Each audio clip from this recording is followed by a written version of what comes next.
Assalamu alaikum, and welcome to Loving and Living the Quran, a podcast for practical spirituality for modern Muslims. These series of lectures were recorded from live sessions that we had this year in Muharram, which is July 2024. The topic that we chose for our reflections was finding peace in an imperfect world.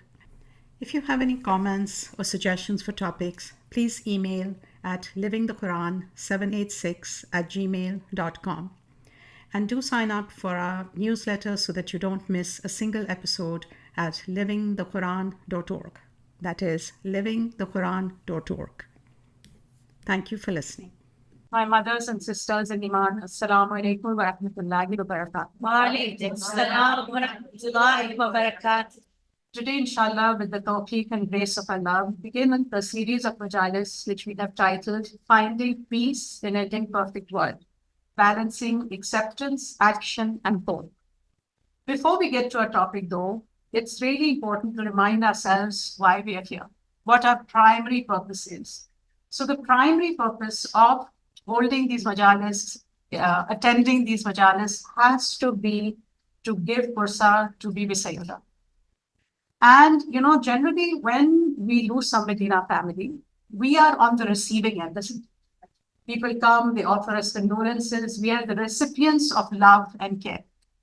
But this house of Zahra is so special, is so unique, that instead of us taking away, instead of us giving something, it is the house which keeps giving.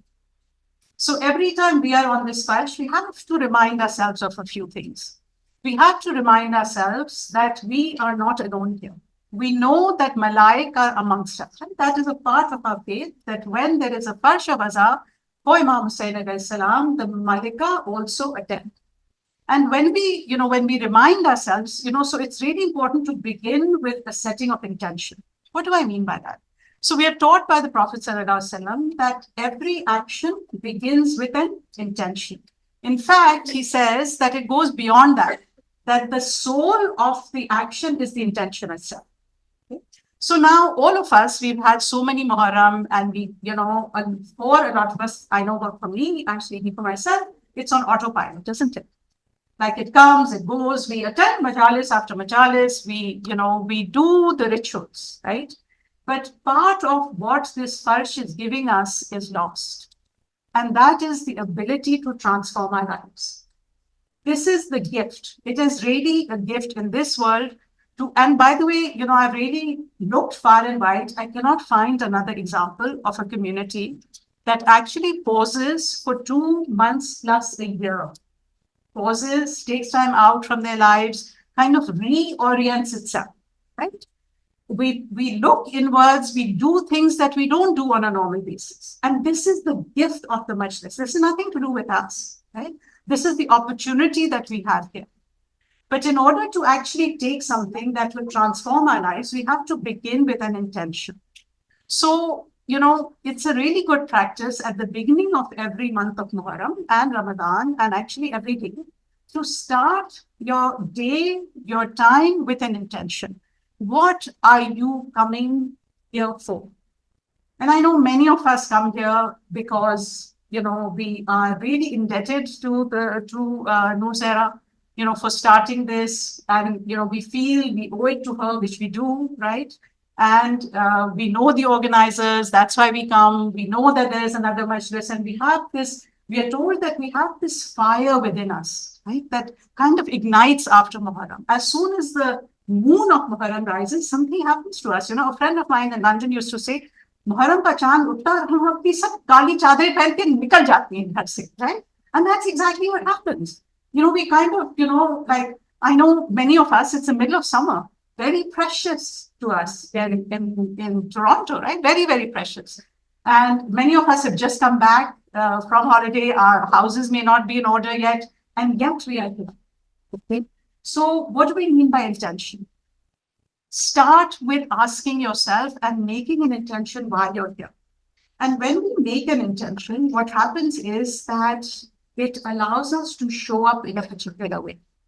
If all of us were to have the intention that we're here, first of all, to support Zahra, right? That is the primary intention.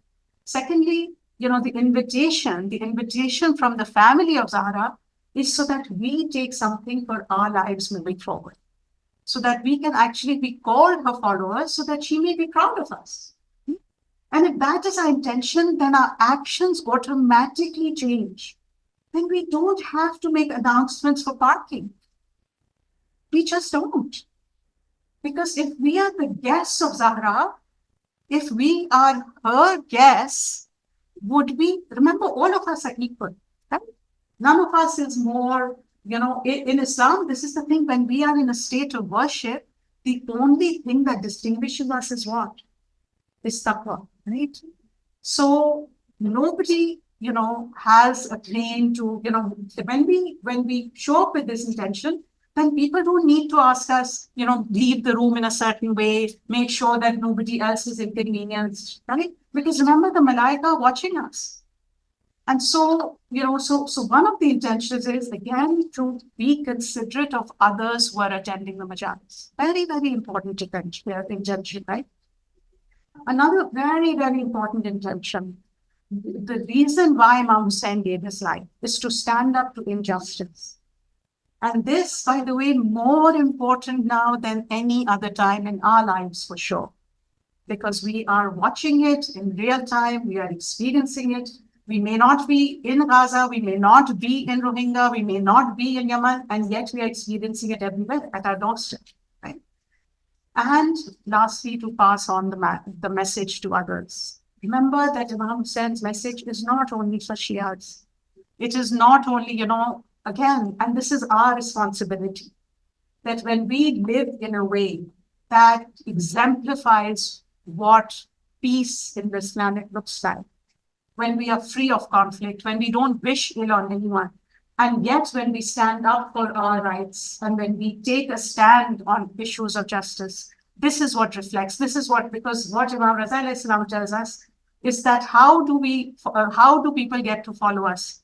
Teach them our sayings. How? By our actions, first of all. Because remember, again, one of the Masumeen teachers is that it's only when the speaking mind falls silent, that's when the actions of the speaker speak, right? So everything that we do, when we are coming here and our neighbors are inconvenienced, whether they be Muslims, Shias, non-Shias, it doesn't matter. It speaks something, right? It shows what kind of guests we are meeting.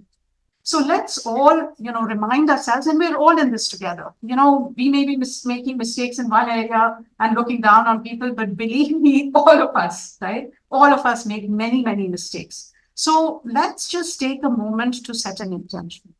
And by the way, this will change your experience of Muharram. Because remember, all of us are going to be attending so many majalis, inshallah, on this. And by the end of it, if somebody asks us what happened, what did you learn? It's hard. It's hard to remember. So, a practice that I really recommend, and I really want to, because, many of you who know me, I like interaction. Like, I really get energy from your comments, from understanding questions. And obviously, in a format like that, this is not always possible. But take a moment to write down your takeaways. It doesn't matter if you remember the whole thing. It doesn't matter what you remember.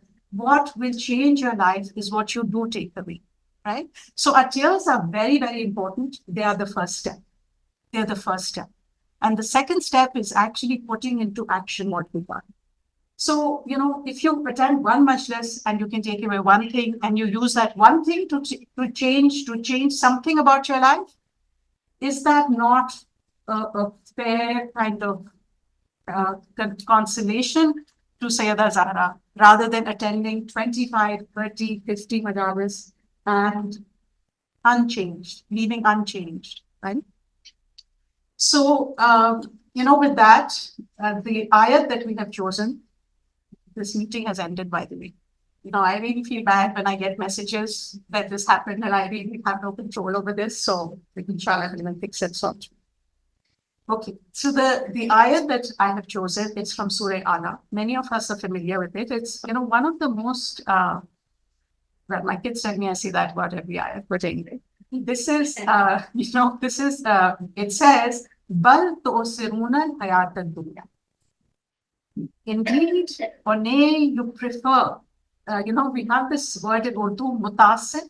You know that word? Means you're so inspired, you are so involved, you're so distracted by the life of this world. Hayat dunya, and we know that dunya itself means what? Do you know anyone know what the meaning of the word dunya is? It means the lower life, right? Allah calls it the lower life. So you're so taken up, you're so distracted by this life, while the hereafter is two things, better and more lasting. Now, if we look at it, when we experience life, first of all, two things that we will all experience, right? So, we just went away on holiday to a really, really beautiful place in California. And it was spectacularly beautiful. Like, you really felt close to God. The ocean was just unbelievably beautiful. At one point they called it the restless sea because it was so active. Okay. The thing is that even while, so we went on many hikes and did all of that, and I'm still suffering the pain of those hikes. I did something to my back, I pulled my knee, you know what I mean? So even during all of that spectacular beauty, it was not free from pain. There was some consequences to that, right? And it's gone. It's finished.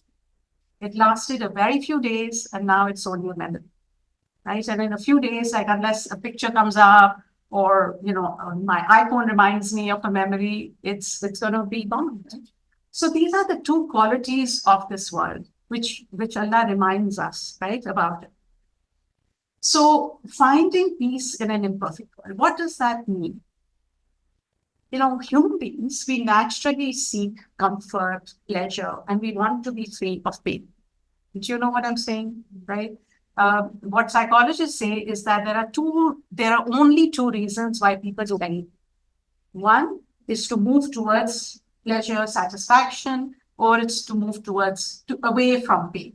Okay. So for example, if you want to eat something, either you like something, right? You are enjoying it, or you're so hungry that you want to kind of end the pain of hunger, and so you eat. Okay. So these are the two motivations of life.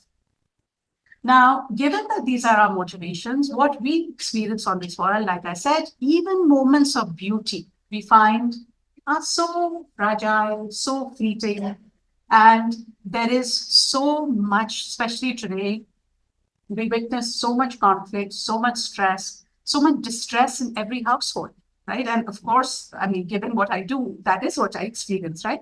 This is what I witness on a day-to-day basis, that how human beings hurt each other, how human beings are constantly in a state of drama, right? Relationship drama, personal drama.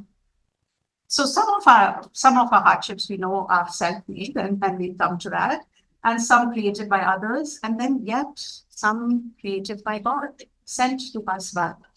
Things that we have absolutely no control over. An accident, the loss of a loved one, illness, right? So the question that we are going to ask ourselves that is it even possible to find peace and happiness in this imperfect world? Is it possible, first of all? And if it is, or should we just kind of, because some of us do believe that, right? Some people, like you talk to them, they say, you know what, I'm very unhappy. I'm just going to wait for Jannah, right? People who are in very distressed relationships. Like I remember a conversation I had with one young woman who said, no, I'm just going to suffer through this world and, inshallah, I will get my reward in the hereafter, right? Is that what we're supposed to do? Or can we actually do something? Can we actually take actions, keeping our focus in mind, keeping that this world is temporary, it is fleeting, it is imperfect, and yet work towards our own well-being? So these are kind of the questions we're going to be grappling with. And as always, we will turn, inshallah, to the Quran as our primary text for guidance, and of course, the lived examples of the Ahlul Bayt alayhi salam. So, the idea is that we come up with a kind of a toolkit. So from every, and I'm requesting you again, at the end of every lecture, think what you have learned that you can possibly put in your toolkit for that day. Okay? Because again, finding peace is a tall order. It's not going to happen automatically. We will need some intention and some hard work. But given that, they're going to be speaking about this, hint, newsflash, it is possible, right? It is possible to have peace, to have happiness in this plane of existence as well. So now let's get have a salwa.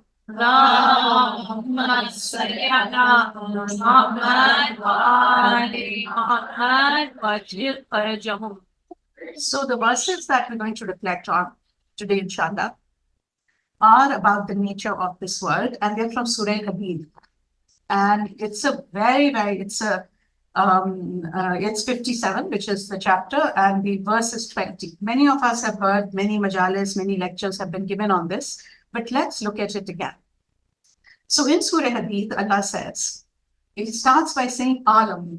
Alamu means what? Know. He's telling us a truth, a principle of existence. Know this, what? Innamal hayata dunya. Indeed, the life of this world is only, is nothing else but, and then he gives a few things which we're going to go step by step. He says, Innamal hayata dunya laibun wa lahwun wa zinatun wa tafakur bainakum wa takasur fil amwali wa awlad. So how many things is that? First thing is what? It is laib. Laib means what? It means play. It is simply a sport, a game. Life is a game, I understand. Okay. And very, very interestingly, these words in the Quran, these words in this ayah go according to the developmental nature of human beings. It starts from a baby. What is the most important thing to a baby? Sorry? Play. That is what, so if a child is playing with a rattle or with a pot pan, it doesn't matter, right? If you buy them some very expensive gifts, which we do buy for the baby or for ourselves. For ourselves, right? We'll come to that in a minute.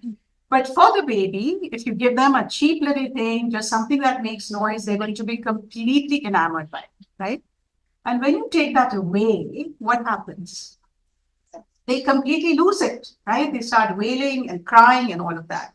So this is the first stage of human maturity, is a baby which is completely enamored, distracted by play. Then comes love. Love means what? When your children, and for those of you who have children, say middle school and all, what is the first thing they complain about? Being bored. Being bored, right? Why? Because they want constant entertainment. They want stimulation all the time. So for a young child, the biggest thing in their life is entertainment. You take, by the way, if you really want to torture children, what you do? You take away their phone. Because it literally tortures them. It's like their lifeline, right? So that's the second stage. The third stage is zina. Zina is what? Beauty, beautification of self, beauty outside, right? And zina means what? So as we grow, teenage years, what is the most important thing? Looks, image. How are you looking to other people, right? What happens when when now there's hardly any difference, but in the old days, like what would happen if a young girl got a zit or a breakout before a big event? Tragedy, right? The world would be falling apart. Okay. So that is their kind of their developmental stage, that what is most important to them at that point is zina. Okay. Then you go on, you carry on, you become, you are kind of nearing high school, you are going out into the real world. And at that point, what you're doing, you're sitting exams, you're applying to university. And so, وَتَفَاخُرْ بَيْنَكُمْ means what? You are fighting with each other. You're competing in the race ahead, isn't it? Right? Especially, when you are applying to very competitive programs, it's you against me. It's not everyone's going to get in, right? So And of course, as parents, we take on so much of the pleasure of when our children succeed, right? Okay, then we go on, right? Now we are young adults. Now we have careers, we are buying a house, right? We are buying a car. Do we look at our neighbors' cars? Do we look at our neighbors' houses, right? So this is what? This is takasur fil amwal wa aulad. So my child goes to a better school than your child. You know, my child got better grades. We've seen this all the time. Okay, no. So isn't it amazing? Allah has described this entire kind of journey in how many words? 5 or 6 words. Okay. Now, interestingly, you know, when psychologists study human development, age, you know, so this you're talking about age, right? A little child, a teenager, a young adult, all of that. But it doesn't have to end there, because we can be stuck in a developmental age even though we are much older, right? So I can be stuck at Zina, even though I am like way past that age, and then that's why I'm like get scared every time I look in the mirror. It's like, why am I aging so fast, right? So despite what I do, like nature is winning, okay? So it doesn't mean that we kind of leave one age and we, move on to the other age. It doesn't have to be like that, okay? And then Allah goes on in the ayats to talk about, he gives another example. He says, like the rain, who's causing the vegetation to grow, pleases the farmer. So, you know, when the rain falls and there's a big harvest, when the farmer looks at it, obviously it's very lush, it's green, they get excited, right? It's very bountiful.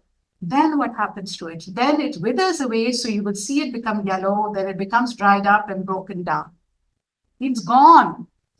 In one season, what was green is now finished. How many people here like to have fresh flowers in the house?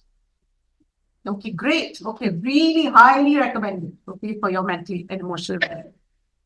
What happens? No matter how long you think it, you bring it in, it's so beautiful, you enjoy it, and then before you know it, it's gone, okay? And that is the nature of this world. So, and then Allah goes on to say, and in the hereafter is a severe chastisement and also forgiveness from Allah and His pleasure. And this world's life is not but mata'ul ghurur. Mata'ul ghurur means that it is a means of deception. Deception, why? Why is it deception?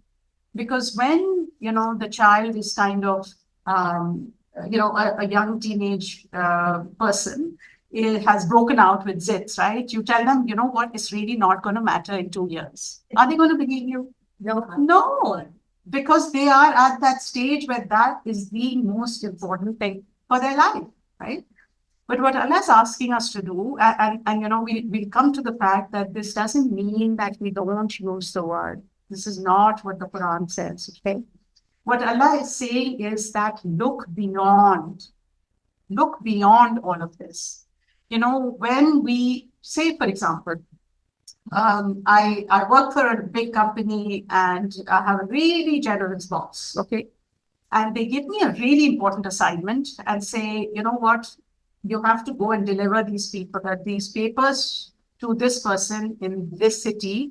It's an amazing city. And because I'm so generous, I'm giving you all my points and you're going to get a suite at the Four Seasons, okay? And so you go there and you're like, this is amazing. You're like feather beds and fluffy slippers and all those robes and everything. You get so enamored that you forget why you're there. Like you actually forget to deliver the papers. Is your boss going to be pleased with you? It's not like he didn't say, don't go enjoy the hotel room. He didn't say that, right? He gave you the hotel room. He said, go enjoy it. But remember why you're here, why you're there. So the same thing, this word mata means what? It means pleasure, it means using, but it also is a tool. Mata is something that you use to get something else, okay? So let's see what Imam Ali alayhi salam says, okay? So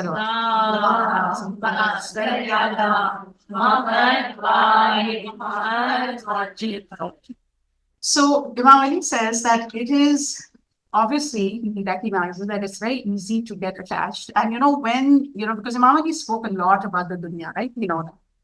So when he, some of the people started actually blaming and cursing the dunya, that this is horrible and we should be completely unattached. And so this is like, it's kind of a long hadith, but I really want us to take some time with it because it's really important.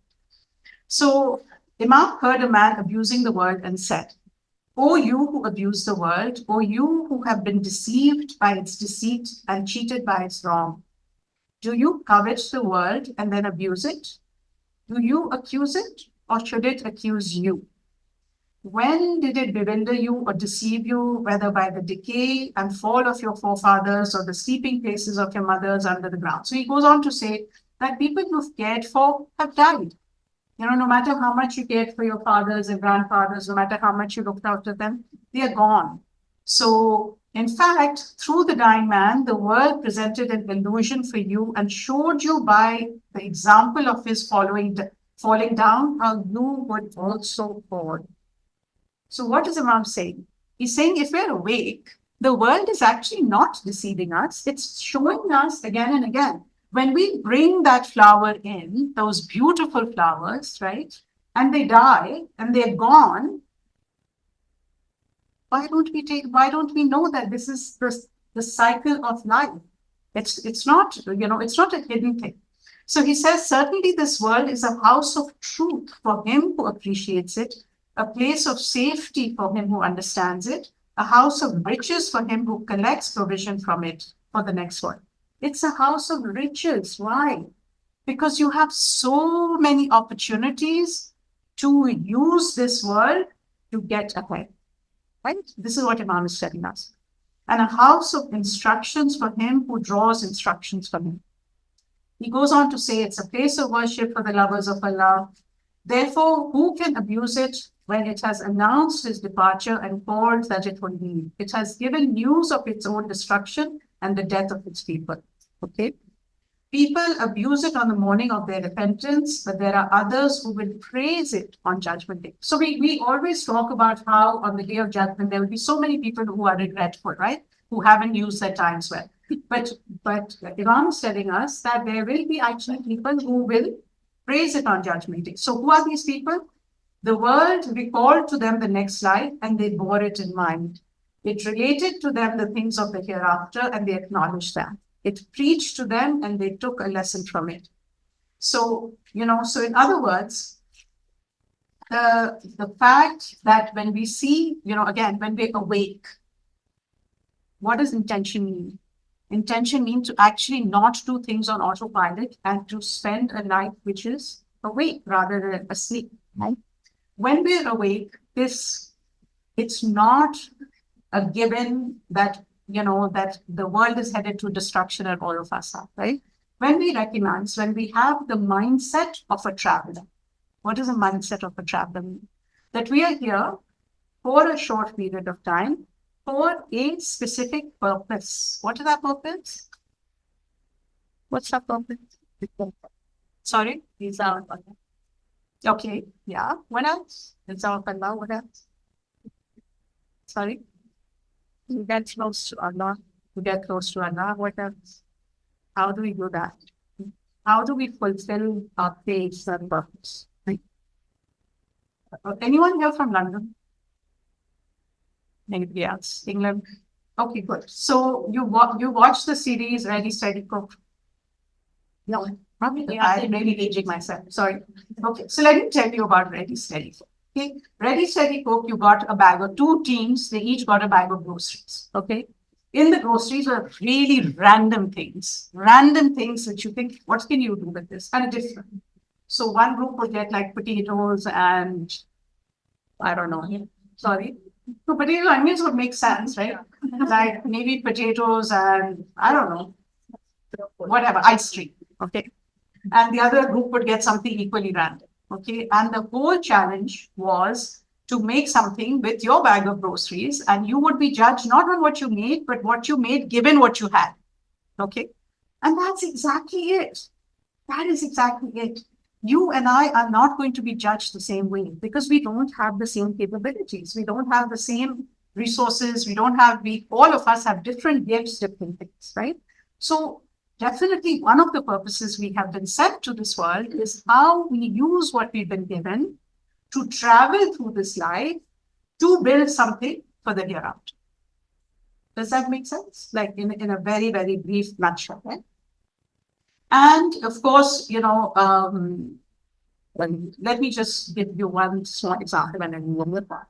So, it said that if you go in a boat, right, and when you go on the ocean, the ocean is a means, right? It's a means for travel. You can eat from it. It can be beautiful. The scenery is beautiful, but it is a means of travel.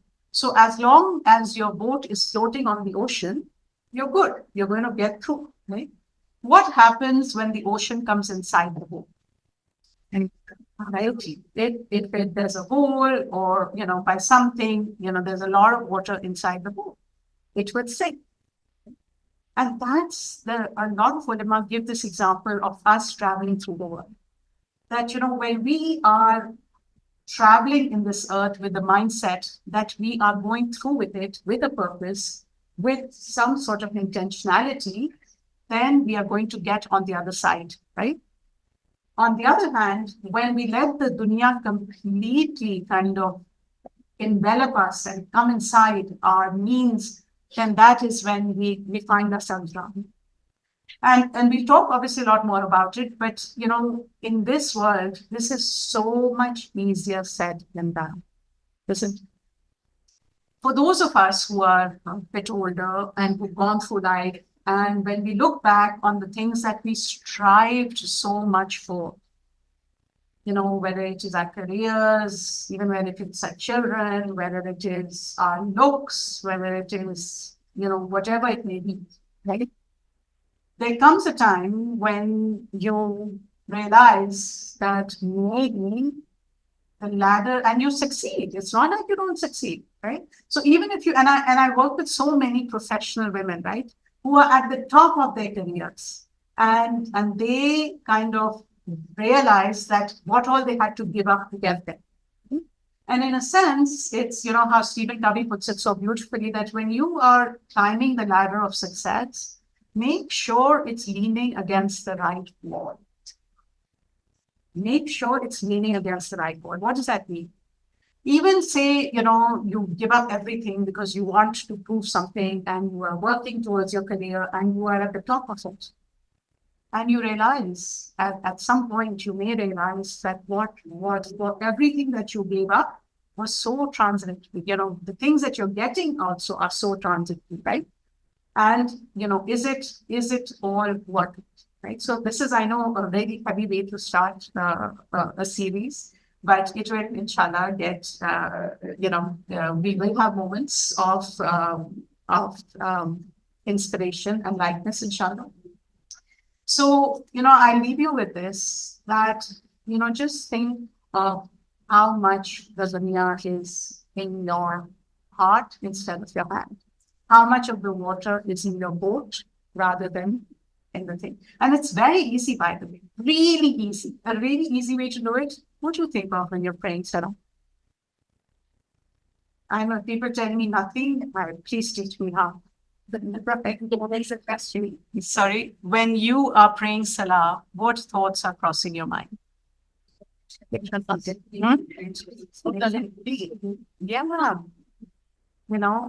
that gives you, see, all of us, if we pay attention to what's happening inside, we have all the answers. That's what Imam works with. So very easy, very, very easy to kind of judge yourself, that what is like. Is it what's cooking tonight? It is what you have to write about, what you have to speak about, right? I mean, what is occupying your mind all the time? And like I said, please really take a minute or two to write down some takeaways, and if you share them with me, I'd be so grateful, because again, it helps each other a lot.